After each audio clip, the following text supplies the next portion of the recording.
Cet exercice de PNL a transformé ma vie dans ma communication avec l'autre. Avant, je pouvais juger davantage, ne pas comprendre ce qui se passe, peut-être m'énerver, me mettre en colère. Et quand j'ai appris cet exercice-là, quand j'ai compris cette nouvelle façon d'être et de communiquer, alors j'ai pu commencer à transformer ma relation à l'autre et j'aimerais partager ça avec vous aujourd'hui.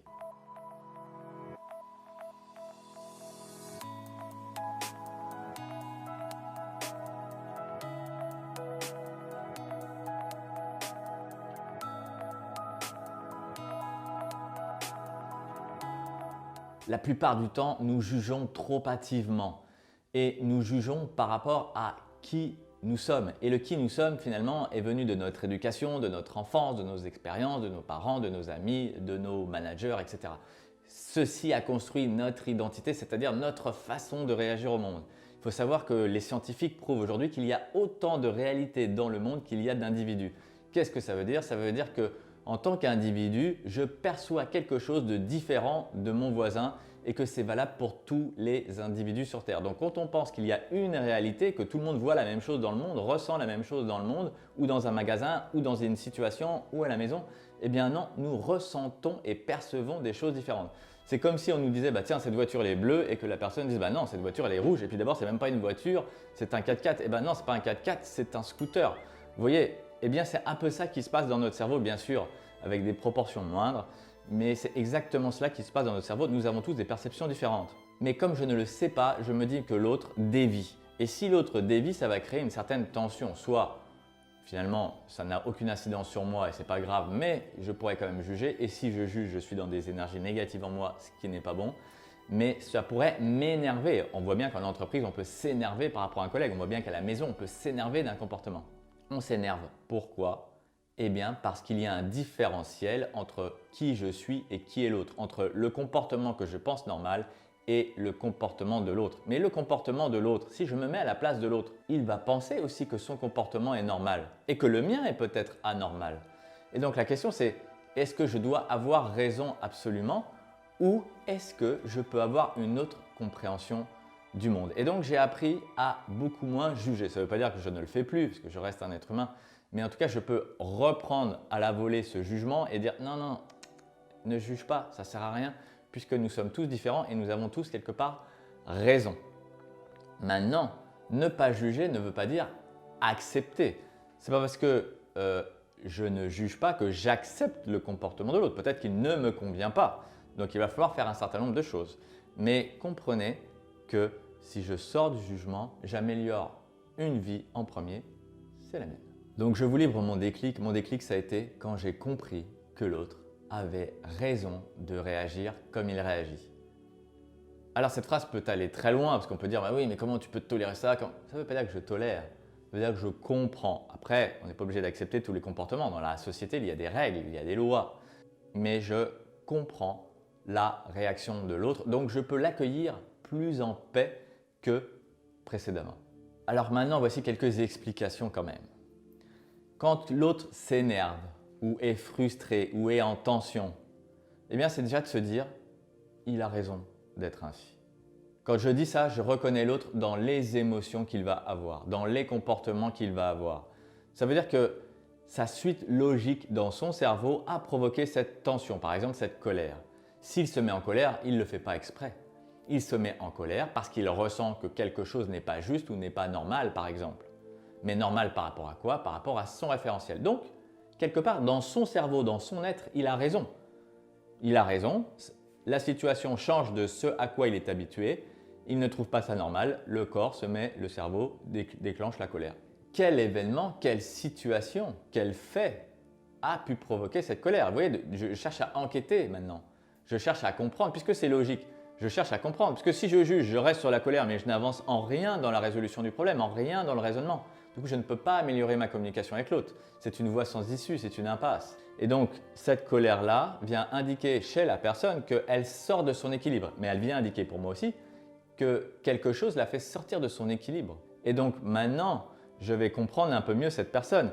qu'est-ce qui la met en équilibre, qu'est-ce qui la met en déséquilibre. Et plus j'aurai d'informations, de compréhension, mieux je connaîtrai cette personne, mieux je pourrai adapter ma communication avec elle. Donc pour terminer cette explication, vous avez compris que le cerveau juste réagit par rapport à toutes les informations qu'il a stockées depuis la première année de naissance jusqu'à l'âge de cette personne-là et que c'est qu'une histoire de règles. Donc maintenant, comment vous aider à résoudre un problème de communication avec une personne? Eh bien, vous avez compris que le problème n'est pas forcément vous. Le problème peut être que sans le savoir, vous appuyez ou l'entreprise appuie ou le manager appuie, etc. sur un point qui met l'autre en vrille, qui met l'autre en colère, par exemple. Donc il y a une histoire de, on appuie à un endroit qui génère quelque chose à la personne, mais nous ne sommes pas forcément toujours responsables d'avoir appuyé à cet endroit. Pour nous, c'est normal, il n'y a aucun problème. Pour la personne, c'est catastrophique. Donc le premier conseil que j'aimerais vous donner, c'est qu'est-ce que je peux améliorer si c'est moi qui cause le problème ou qu'est-ce qu'un tel peut améliorer pour qu'un tel autre ne parte pas en vrille ou en colère ou en frustration, vous voyez? Et donc, qu'est-ce qu'on peut améliorer dans la situation? On peut améliorer si on a bien compris les déclencheurs.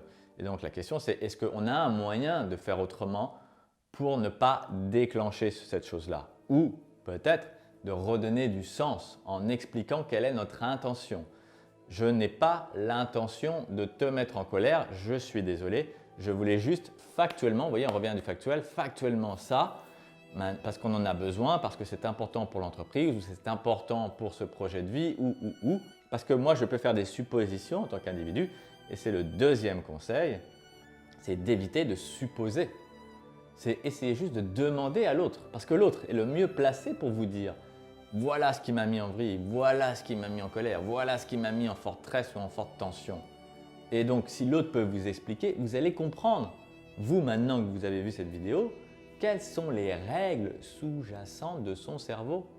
Vous allez pouvoir établir un référentiel pour cette personne. Cette personne, voilà son référentiel d'équilibre, voilà son référentiel de déséquilibre. Donc case 1, case 2, vous voyez, ça peut se résumer à ça. Donc vous allez comprendre et chercher à comprendre, c'est demander à l'autre. Ensuite, comment désamorcer la situation? Eh bien déjà, quand l'autre se sent écouté, on est en partie sur ce chemin de désamorcer la situation.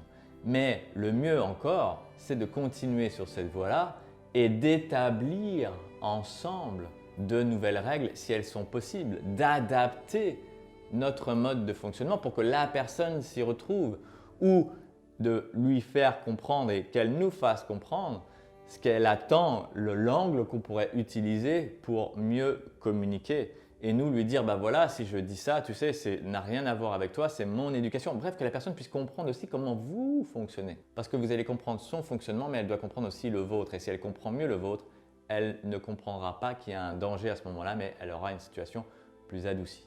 Quatrième conseil, c'est de déterminer un mot-clé magique ensemble. Ça va être quelque chose où on va se comprendre immédiatement pour matérialiser ce schéma de mauvaise communication qui crée un déséquilibre, par exemple. On va trouver un mot-clé magique du type, je dis n'importe quoi, tomate éclatée. Tomate éclatée, ça ne veut rien dire, mais de trouver un mot-clé magique ensemble pour dire, bah, quand on se dit « Ah, tomate éclatée ». Tomate éclatée, ça veut dire que quand tu dis ça, je ressens la colère montée qui pourrait faire éclater la tomate. Et donc, tomate éclatée, tout de suite, vient décrire toute la situation que je vous ai décrite déjà pendant quelques minutes. C'est-à-dire, c'est comme un raccourci plutôt que de réexpliquer. Bah, tu te rappelles, mon éducation c'est ça, ton éducation c'est ça. Quand je te dis ça, tu vas en déséquilibre et moi le roi. Il y en a pour 3 heures. C'est d'établir un mot-clé qui explique tout ce contexte en une seconde. Tomate éclatée, la personne tout de suite sait « Ah oui, ok, bon bah, je ne vais pas plus loin, ça ne sert à rien que j'essaye de te convaincre ou que j'essaye de te redire 2 fois la même chose. » Voilà, que ça devienne un jeu et que la personne dit « Attention, si tu continues, c'est tomate éclatée. » Ok, d'accord, j'ai compris. Bon bah, je reviens dans une demi-heure, ça te va? Ouais, ça me va. Ok. Vous voyez, c'est d'avoir ce mot-clé-là de langage commun. Et vous pouvez le faire avec une personne, vous pouvez le faire avec une équipe. Nous, on travaille beaucoup avec des équipes, des comités de direction. Il peut y avoir des tensions souvent. On établit un langage commun. Le langage commun, tout le monde sait de quoi il s'agit. Quand on parle de tomate éclatée, évidemment, les mots-clés sont différents dans les entreprises, dans chaque entreprise, mais au moins, tout le monde sait de quoi il s'agit sur ce mot-clé-là. On en avait un autre, par exemple, dans les méthodes agiles, pizza ronde ou pizza carré, ça voulait dire, ok, il y en a qui voient les pizzas rondes, il y en a qui voient les pizzas carrées. Ça veut dire qu'on a juste un problème de vision et d'explication, on va juste se mettre d'accord. Voilà. Et donc, ça voulait juste dire, bah, il y en a qui voient rond, il y en a qui voient carré, donc il faut qu'on explique, parce que tout le monde ne voit pas la même chose, tout simplement. Enfin, juste vous dire que 90% des conflits peuvent se résoudre ainsi. Un conflit perdure ou explose si je laisse ces situations s'accumuler et à un moment donné, c'est la goutte d'eau qui fait déborder le verre ou le vase. Et là, bam, la colère est complètement lâchée parce que j'ai accumulé, accumulé, accumulé. Vous avez compris que l'idée n'est pas d'accumuler ni d'un côté ni de l'autre. On ne doit pas se dire, comme la personne elle est comme ça, moi je prends sur moi, je prends sur moi. Non, on ne doit rien prendre. Tout doit être transparent, tout doit être limpide. Plus on est transparent, moins il y a de non-dit, moins on accumule, plus on saura gérer la colère si elle monte. Et donc, à partir du moment où vous appliquez ces conseils, à un moment donné, vous allez résoudre 90% des conflits. Il y a peut-être 10% que vous n'arriverez pas à résoudre comme ça parce que la situation sera bien plus complexe. Peut-être que la personne sera proche du burn-out, peut-être qu'elle aura aussi des soucis à la maison, peut-être qu'elle sera dans des règles tellement endurcies que même communiquer deviendra un moment de déséquilibre parce que la communication ne sera pas du tout sa force, etc. etc. Et peut-être que la personne à ce moment-là n'est pas à la bonne place là où elle est. On a tous une bonne place quelque part, mais peut-être là ce n'est pas la bonne place et que l'environnement qui a un impact tellement fort est plus puissant que la communication que vous pourriez développer. Donc là, cette technique ne marchera pas dans ce cas-là, mais il faudra justement changer l'environnement autour de la personne ou changer la personne d'environnement. À ce moment-là, on n'a plus le choix.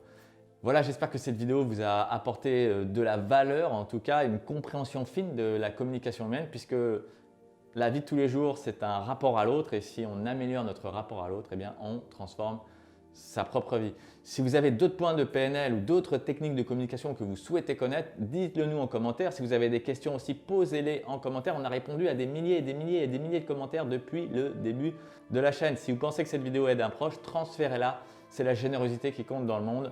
Nous, on essaye de transmettre le plus possible, mais on ne peut pas accéder à tout le monde. Donc, vous connaissez des personnes, allez-y. Likez-nous, ça nous encourage. Et puis, en tout cas, si vous n'êtes pas abonné, c'est le moment de le faire et cliquez sur la petite cloche. Et moi, je vous dis à très vite avec Marie-Lise. À mercredi prochain.